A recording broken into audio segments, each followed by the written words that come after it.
Truckers X TV on air.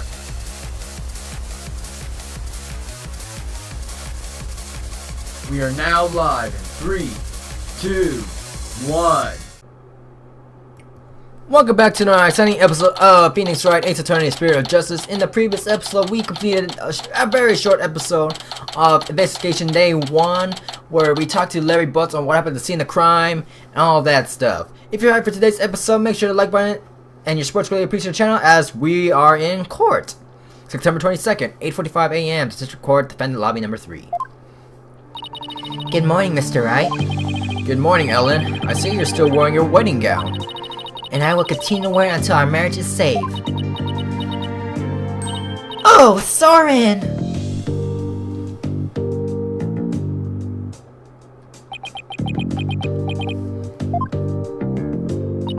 Do you think he came to see how she's holding up?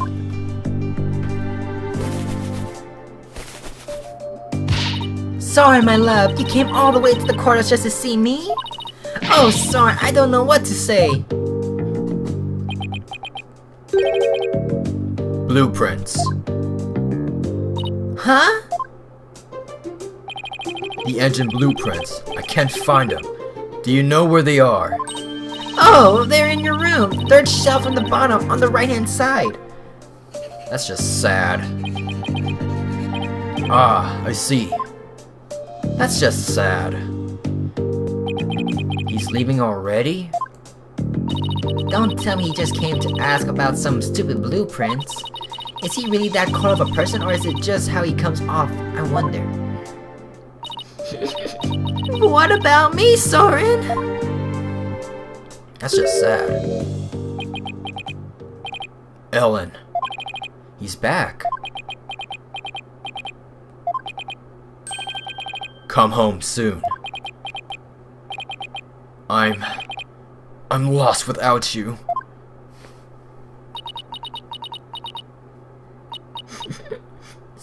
Soren! Later. Looks like showing your vulnerabilities is the fastest way to capturing a woman's heart.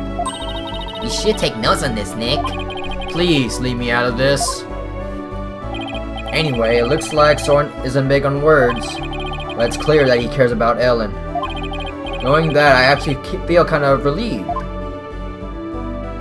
Wipe off the freaking gaudy makeup.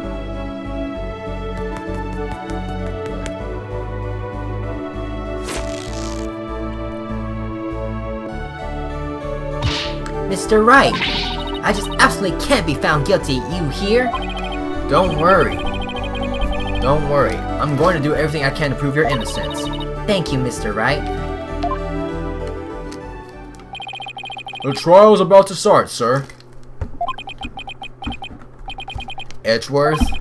Knowing him, he's not going to yield on an inch. So I've just got to fight with everything I've got to save Ellen. And we got nothing about this case, so... September 22nd, 9 a.m. District Courthouse, courtroom number 6. Day 1, court is now in session.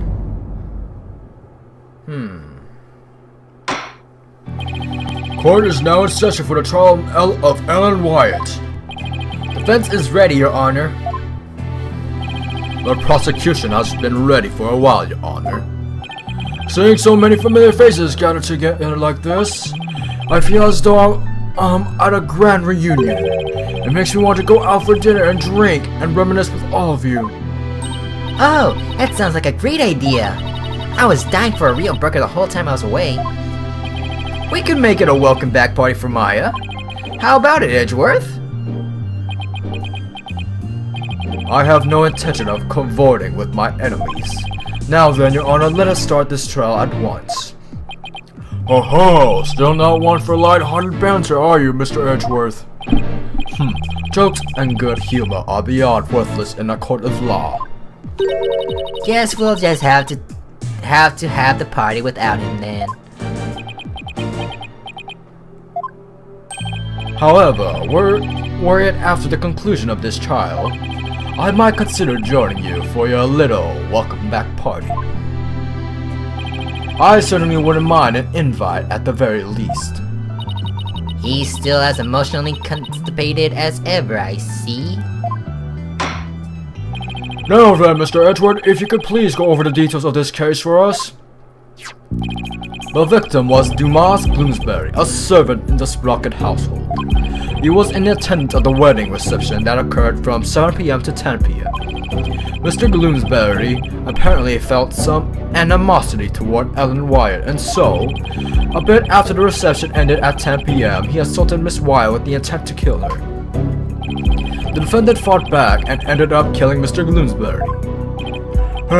In other words, it was justified self-defense, correct? If that's the case, then the defendant might not be criminally responsible. He's right. Worst case scenario, I could go for self-defense to avoid a criminal charge. I wonder how Edward plans to counter that, though. Now, prosecution's first witness will make my view on the matter very clear, Your Honor. Larry? With the butler. Very well, bailiff. Please bring in the first witness. Emma? Emma! Here we go again. Please state your name and occupation, witness. Emma Sky, forensic investigator. And I'd just like to say, sir, that being in the same courtroom as you is a great honor. Oh, that's right. You're a fan of Edgeworth's, aren't you, Emma? We're good friends and all, Mr. Wright. But just this once, I intend to faithfully and fully testify for the prosecution. And I do mean the wholeheartedly. I expect no less from you. Yes, sir. I'm going to do my very best. Oh, gosh. Looks like you lost the popularity contest to Mr. Edgeworth, Nick. I really could care less. Besides, she'll see who's the better lawyer once I win this trial. Yeah, maybe then you actually really care less. Now, Detective Sky, if you please. Here we go now. I guess all we have to do is just press on. Again, Emma for our 5th straight in a row of each episode. Round on the case. The murder weapon was a clock called the timekeeper. The victim was hit with it from behind, and he fell over right into the lantern. From behind and hit, fell over the lantern? The defendant was spotted then standing in front of the body holding the murder weapon. The victim was struck twice, by the way. Twice? He was struck twice? That's right. There's no mistaking about it. The first blow was to the back of the victim's head. It was hard enough to knock him unconscious. Yet, despite the fact that he had been immobilized for the first blow, the defendant delivered a second fatal blow to the side of the victim's head. Which means, what exactly...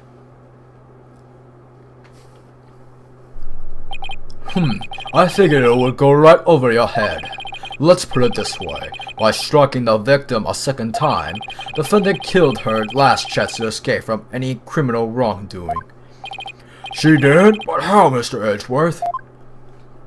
The defendant may have been fighting back because she was being attacked.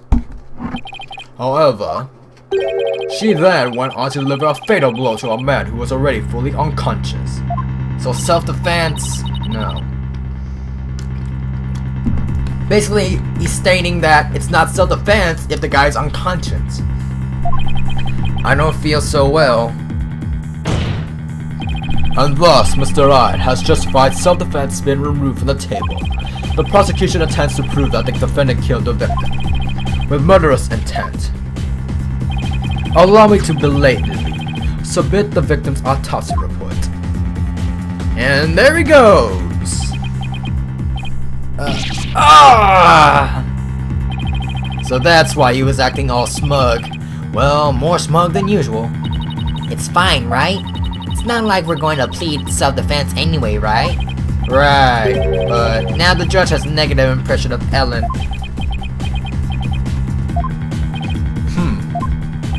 He may not get to prosecute much anymore, but he definitely hasn't lost his touch. Autopsy report added to the court record. We gotta look at that. Now then, Mr. Wright, you may begin your cross-examination. By standing off, by just pressing for more information. That's all we can do. Now, I want to look at that autopsy report to just double check. Blah blah blah. Present. Not really. Well, you. Oh my god. Present. I'm not really gonna press for anything. I want to double check on the statements here. When Ellen was attacked by Gloomsbury out of the beast deck, she saw in the days. Blah blah. She fainted immediately afterwards and thus didn't get back. Flying shuffle and pamphlet just to double check. Cabin, elevator, lift. Okay. The murder weapon, dubbed time carrier. It's a clock with a secret mechanism. The Peekaboo lantern in which the victim body was found.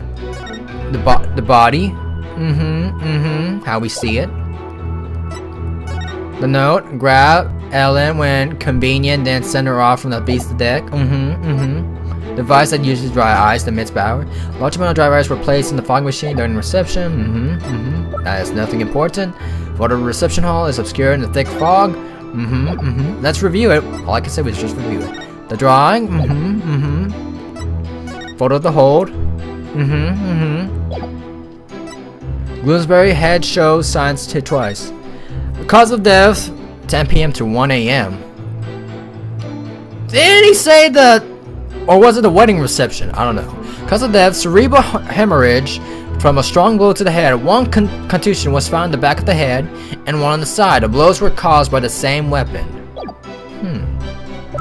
Okay, I think all we can do now is just press for answers, cause I got nothing besides this weird photo. As to how was he hit, I have no idea. Oh, the victim was found collapsed inside with a Peekaboo lantern. Scattered around his body were flower petals. A note at broken parts of the lantern. The petals were from flowers not found inside the reception hall. Inside. Oh well. Time to press for answers. Hold it! Are you completely sure the murder weapon was the timekeeper? Yes, completely.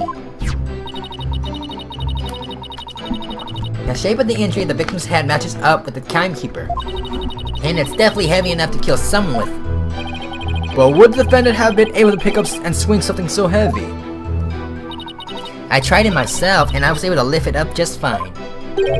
Maybe you're just freakishly strong. Excuse me, Mr. Wright? I'll have you know that people on the force know me as the Deity Forensic Investigator. Sorry, but really, you're hardly a delicate flower. Mr. Wright, this is a court of law. Save your antics for after the trial, if you know how. Yes, sir. It won't happen again, sir. Moving on. Press. Hold it! Defendant was fighting back against the victim, right? If so, wouldn't she have hit him from the front and not from behind? The victim must have tried to run once Miss Wyatt started fighting back. That's probably when he got hit from behind.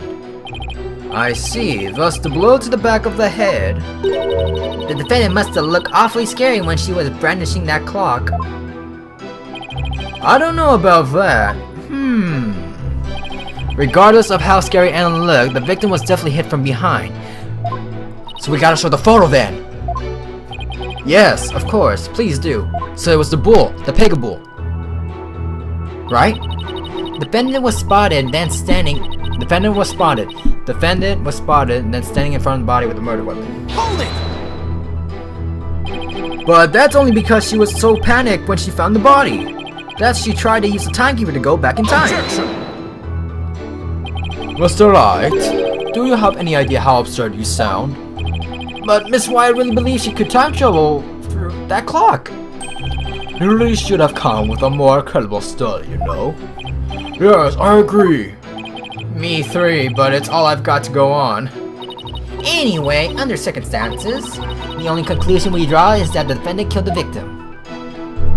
What number are we at? Number 4. I think we need to get this to press. Hold it!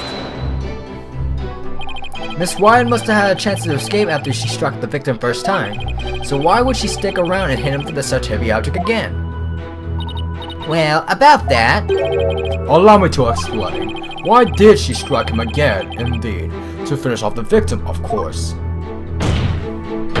This very act clearly shows that she had every intention of killing Mr. Bloomsbury. but what Miss Wyatt would never do a thing like that. Then let's see some evidence that disproves my theory. Are you going to just stand there and take that from him, Nick? I can't refute his claim head on, so I have to approach it from a different angle. Well, Well, it looks like it won't be going anywhere until we refute Edward's claim. this is exciting. We haven't taken on Edward in ages. Yeah, Okay, Nick, now go get him. no need to rush me, Maya. Alright, I better start by comparing Emma's testimony with evidence we have, and look for any glaring inconsistencies. I mean, the one for the second is kind of... The victim was hit from behind, and he fell over right into the lantern. What if he tripped onto the lantern? What if then? Ellen saw was attacked. She saw blah blah blah. She fainted immediately.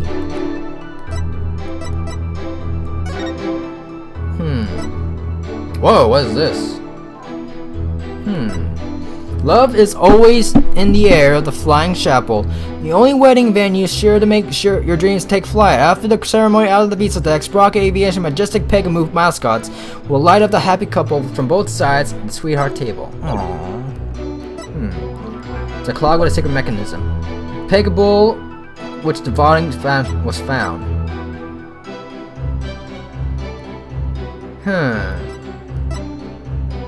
Objection! There you go! I knew it! That was the right thing! I knew it! The thing was that the first time I got the first strike was taken out because I was using the other pick, the broken lantern, as evidence, but then I was like, really, it's just the photo that really hits me right there. Detective Sky, I'm afraid I have to apologize in advance.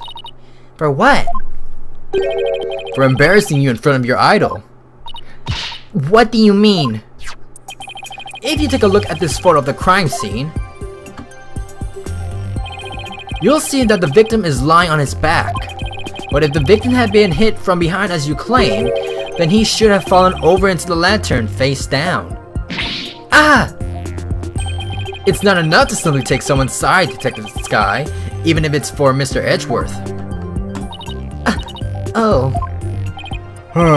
There does appear to be a flaw in Detective Sky's testimony. Hold it. Mr. Wright, if you think I'm going to just back right now, then you've sadly mistaken. Emma is unusually fired up today. Don't forget, she's in front of her hero, Nick. If the Steel Samurai came to watch this trial, I want to do my absolute best too. Listen, Mr. Wright, it's entirely impossible for the defendant to move the body of the victim's body after he fell over. In that case, there wouldn't be any contradiction, right? Indeed, there was an excellent counter-argument activity. You can count on me, sir. So, what do you have to say to that, Mr. Wright? Is it possible that the victim's body was moved after he fell into the ladder? Okay, another blind question right now. Is it possible the victim was moved after he fell into the lantern? Then, if we say it's not possible, what would be the proof? What would be the proof? Is it possible the victim's body was moved after he fell into the lantern? Let's look into this again. Like I said, we're going in blind, ladies and gentlemen. No hints at all.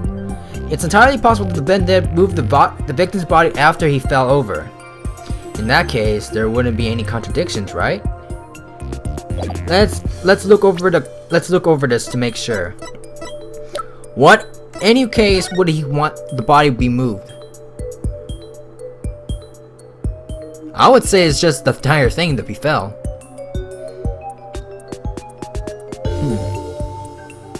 Then again, if it was a dead body, then maybe.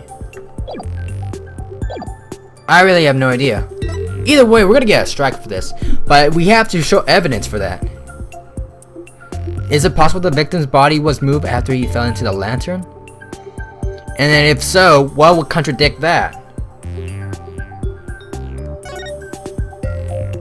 Hey! Sorry, detective, but there's no way the victim's body was moved after his death. Oh, really? And what makes you so sure? Oh no. One look at this here and it should become obvious. What proves the victim had not been moved? What proves it? Court record. Let's double check. How would it not been moved?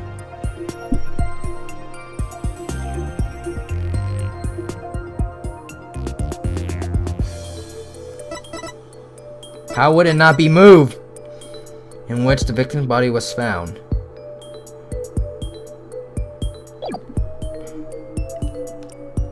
What proves that the victim's body had not been moved? What proves that the victim's body had...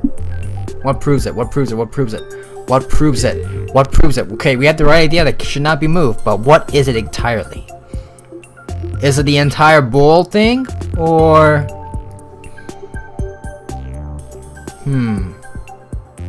The pedals? The notes?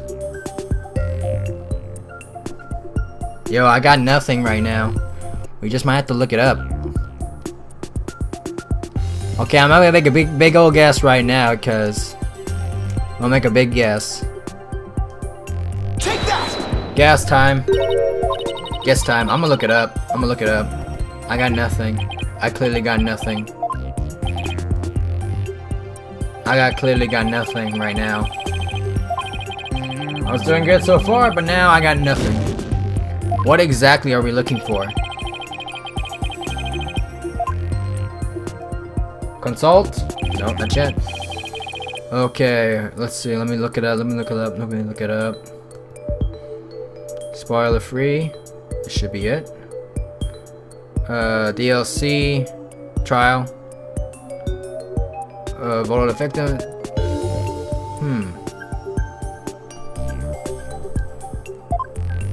Oh, that's true. So I had the right idea, but it's just... It was at the right place. Take that! Those broken bits of the lantern? Yes. If the body had been moved after the fact, these fragments would have fallen off it. But as you can see clearly, they're lying perfectly undisturbed on the top of the body. This means that the victims must have been lying face up from before the lantern even broken. You're right! But wait a minute, if that's true, then when was the victim killed? I mean, the lantern was still whole during the reception, right? Right, which means we just overturned a major assumption about the case. If the victim was already dead before the lantern was even broken, then the body must have been inside the lantern since before the reception started. In other words, the defense asserts that the victim was killed before the wedding reception. What?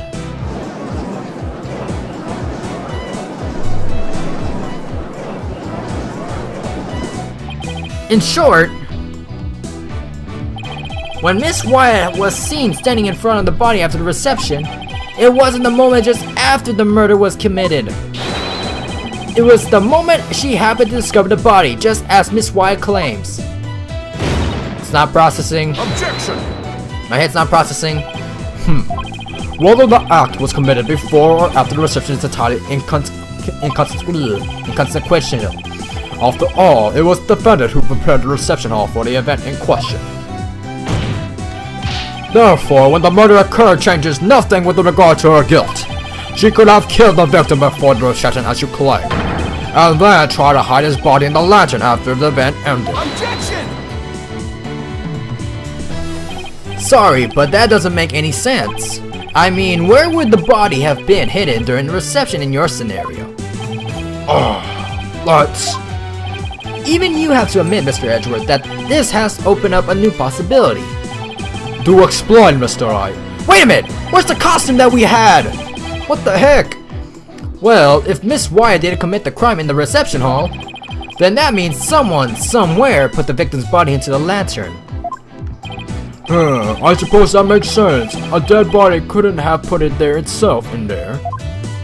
Exactly, Your Honor. In other words, if the murder actually occurred before the reception, it opens the possibility that he was killed somewhere else. The defendant didn't do it. He was killed some other way.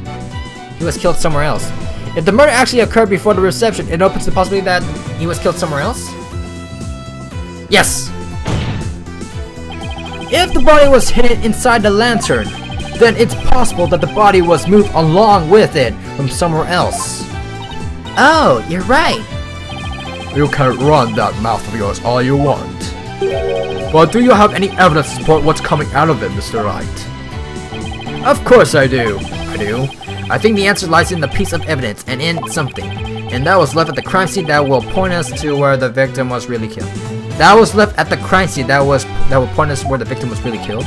Very well, Mr. Wright. In that case, what proves that the lantern and the body were moved from somewhere else? Let's double check the photo because I do think I know where it's at. Because in this description, the victim's body is found, class, blah blah. Scattered around the body were flower petals, unknown, and broken parts of the flower. The petals were from flowers, not from inside the reception hall. It's none other than... Can we get to it? The hold, because it has those types of flowers. Take that! Why?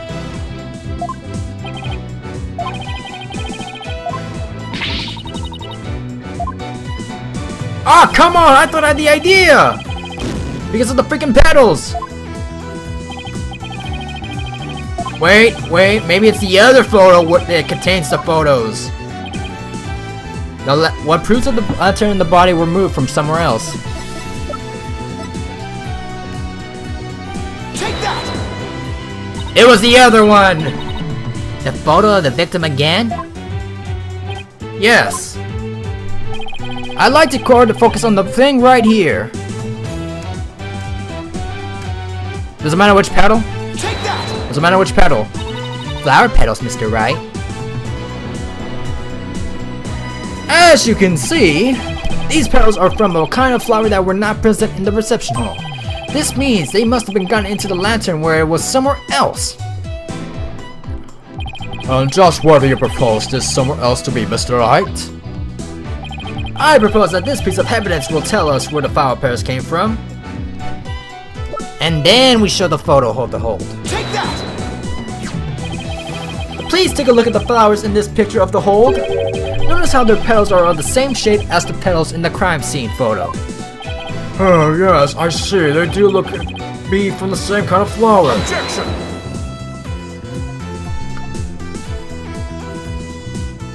Huh. Is that really all you got?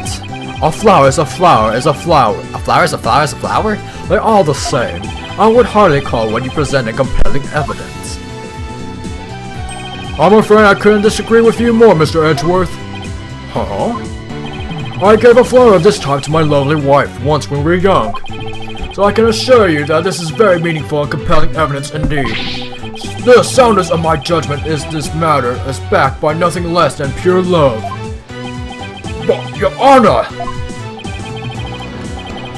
Let it go, Mr. Edgeworth. It's clear you don't know much about flowers. It's not like you have anyone you actually give any to after all. Ooh! But maybe you should study up on them, just in case the opportunity presents itself. Like, would you distinguish a rose between a daisy? Ah! This from a man who only knows the names of 3 types of flowers. Rose, daisies, tulips? That's hardly relevant to the case at hand. The defense asserts that it's highly probable that the victim was killed in the hold. If the body was then placed in the lantern and moved to the reception hall for some reason, they would think it would completely destroy the prosecution's case. Then you mean the body was... Yes, the victim's body was inside the lantern during the entire beautiful wedding reception, while the defendant and her betrothed were celebrating their love. What?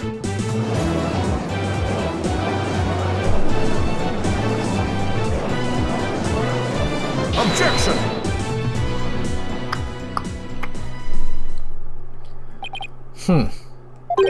Lewis' smooth talk might work on his honor, but it won't work on me. What are you talking about now? Take another look at all the evidence and you'll soon see what I'll mean. Where the pegables are? I wish you would just tell me already. Detective Sky, I'm sure you've already figured out what I'm talking about, correct? Heh heh heh. Of course, sir. Mr. Wright is the only one here who hasn't.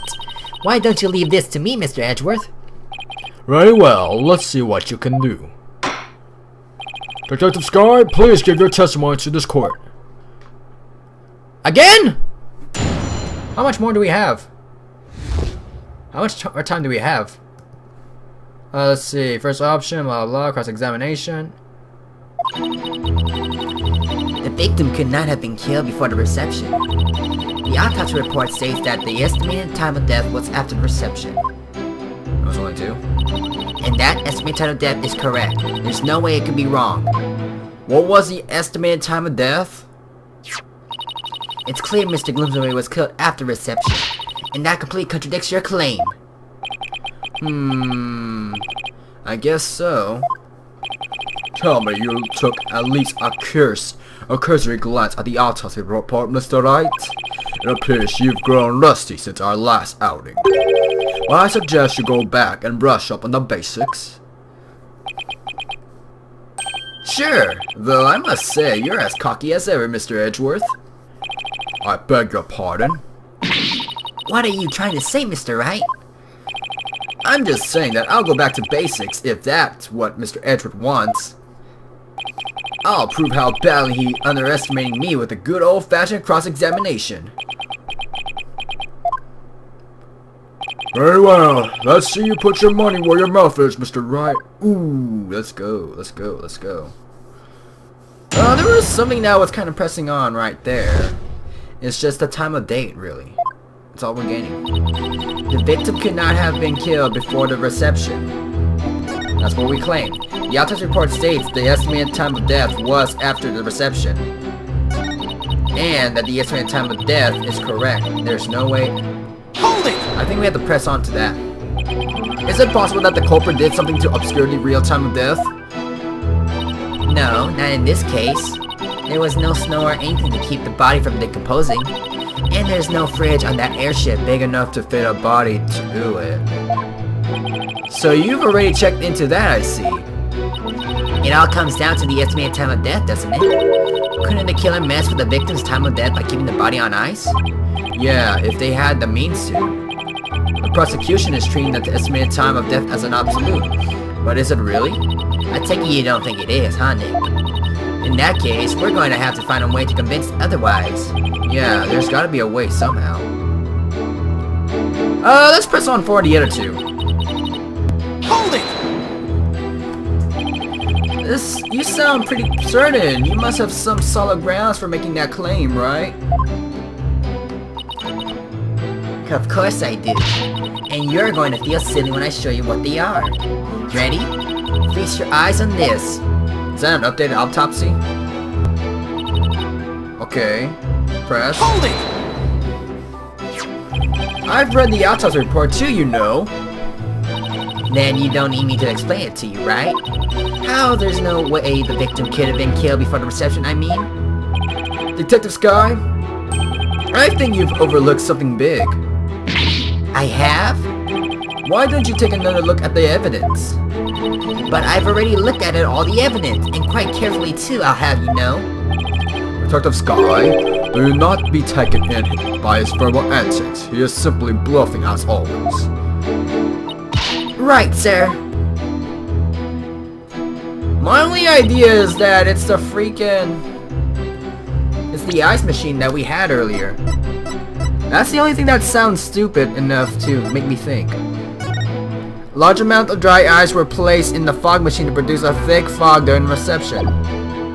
Yeah, that's not sound right. Let's look at the autopsy report. Time of death, 10 p.m., 1 a.m. Cause of death is correct. There's no way it could be wrong. Yo, what's the time on this thing? That's the only thing that does not make sense. I completely forgot what was the time. The estimated time of death is correct. There is no way it could be wrong.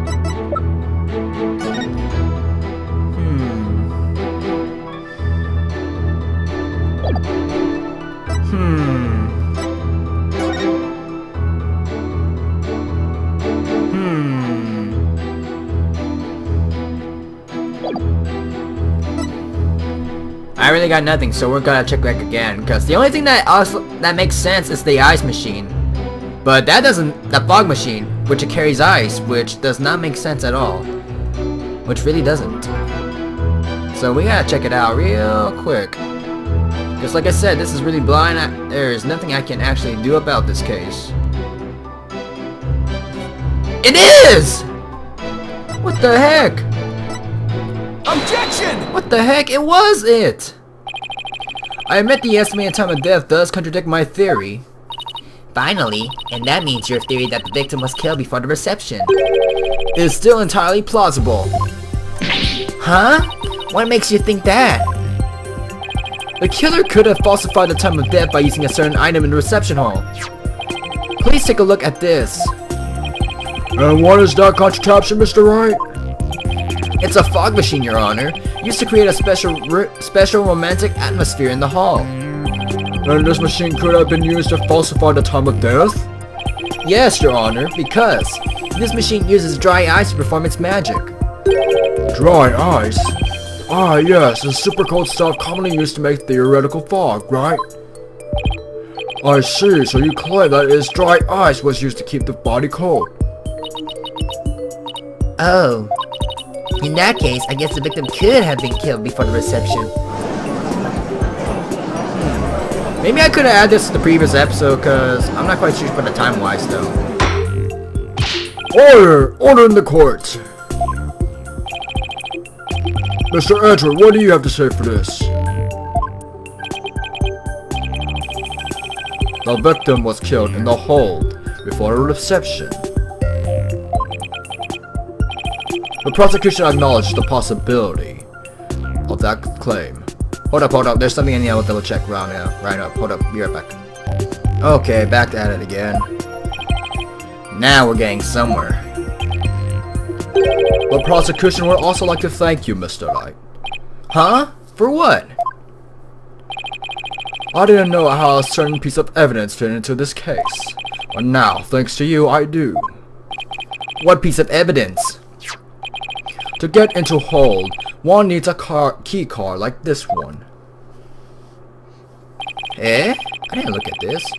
And here we have a record of those who entered the hold with such key cards. Ellen White, Pierce, Nickelby, Nubus, Gloomsbury.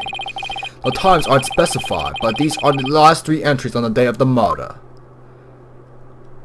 And as you can see, the last person to enter that hold that day was the defendant.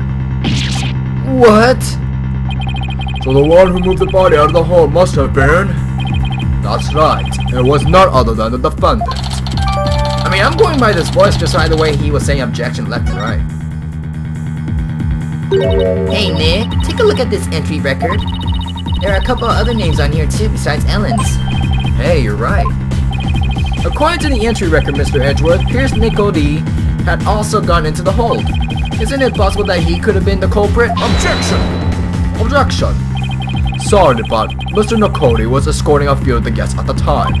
I'm sure they would be happy to testify to that fact, if you like.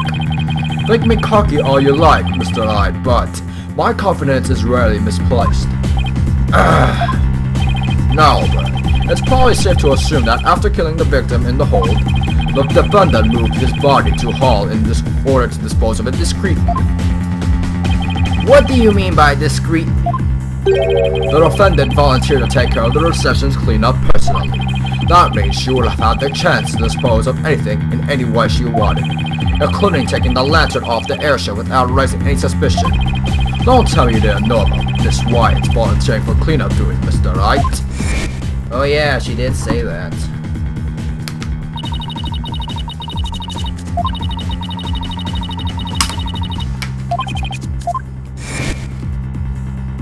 That is so sad.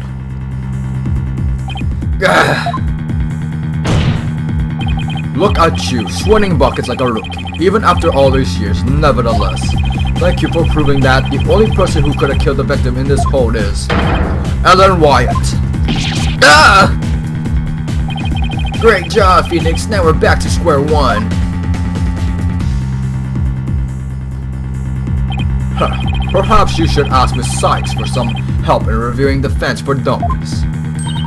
Way to go, sir! You got Mr. Wright in a cold sweat. Huh.